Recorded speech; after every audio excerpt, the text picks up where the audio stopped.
just a quick question, Mashudu again. If it's a confidential matter, maybe you don't have to answer.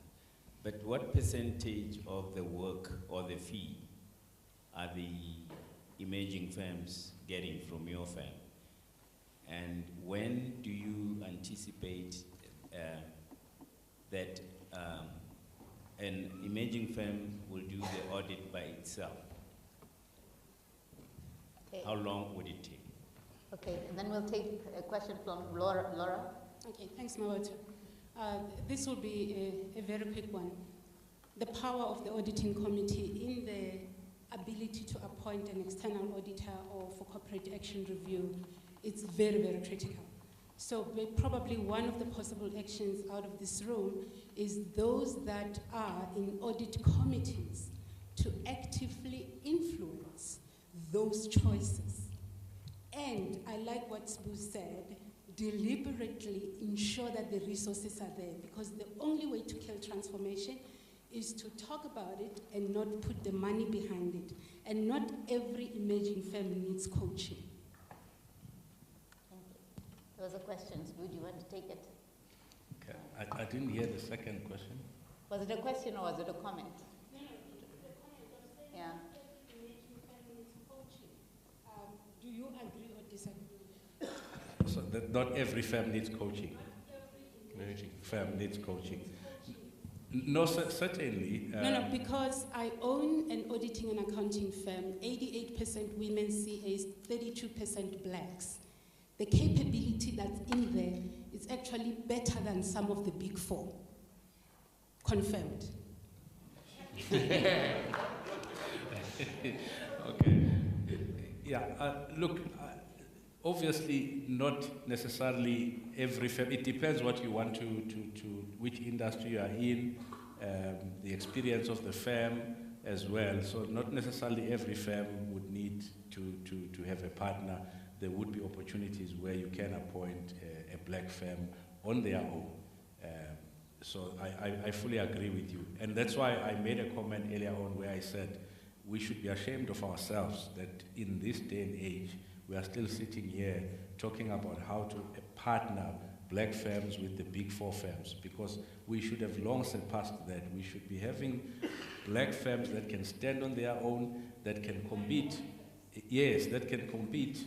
That can even help white firms, the small white firms. I mean, we had the small white firms are also struggling to get work. So if we have big black firms, they can also play that developmental role.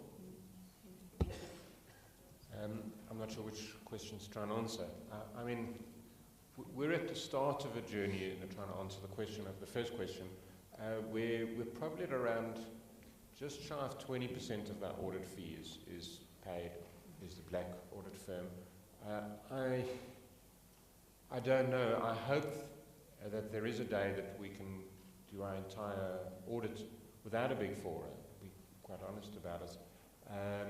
But I'm not optimistic, at least in part because my company is growing internationally, and that's going to create some challenges.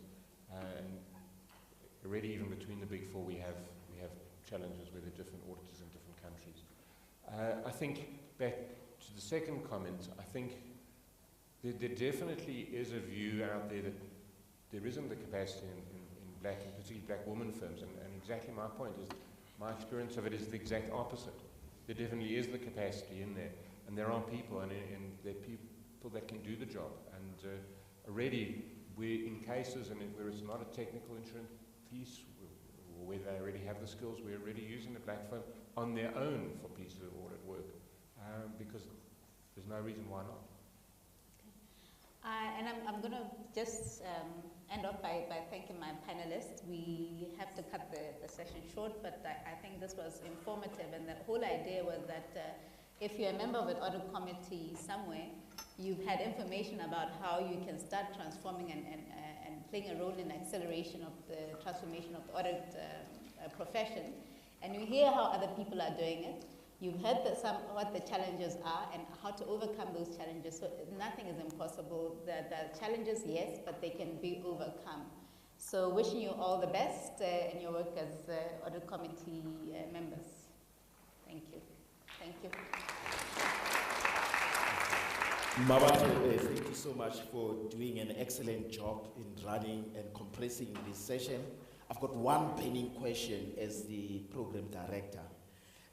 Time and again, you hear stakeholders saying that, look, we are a listed firm, we are in the top 40, and we can't appoint a non-Big Four firm as our auditors because we've got investors there. I would want to hear the views of the panelists on that aspect. To say, you know, I like you, I like your firm, I know your capability, you've got everything else, but I'm a top 40 listed entity, and I can't have you. I have to have one of the Big Four. Is my mark Yeah. still on? Okay. Yeah. I think that's a nonsensical view, really. It's a view that it should not be entertained. There are big black firms, accounting firms that are capable, that are auditing the top 40 listed companies. So I'm not sure in which environment would those people be operating in. Certainly, my view is that that seriously is a nonsensical view if anyone has that view. Thank you. Richard? I've heard that view many times, particularly when you travel overseas. I'm not sure it's a black audit firm issue. I've had that same response, and I said, well, what about, with Roland Piquet, whatever it is, even Grant Thornton, which is just only a little bit smaller than Big Four. I'm not sure how we overcome it, to be quite honest with you, other than exactly as you're saying, not accepting it.